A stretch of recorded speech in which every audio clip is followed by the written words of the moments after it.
Everybody knows that I'm a movie buff. One of my favorite movies of all time is Stand By Me. If you watch that movie, Stand By Me, which is about 11-year-old boys on a quest, and how many times did you as an 11-year-old boy or girl decide you're going to go on an adventure with your friends?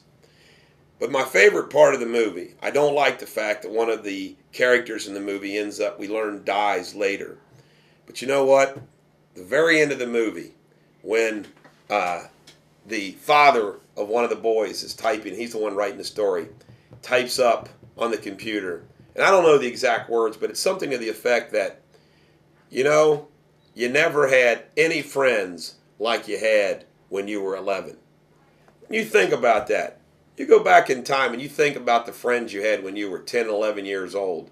Some of you may not even see anymore. But remember how awesome those friendships were?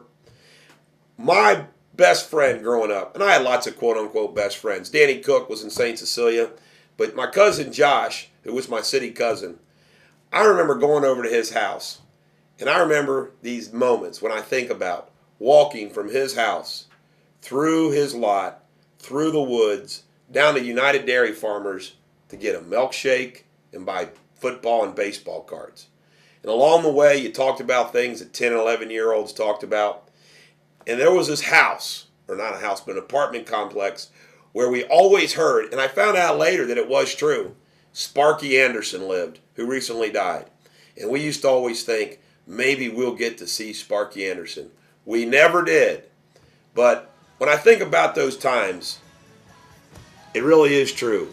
You don't have friends like you did when you were 11. Not that friends that you have now aren't great too, but there's something of the purity and innocence of 11-year-old friendship.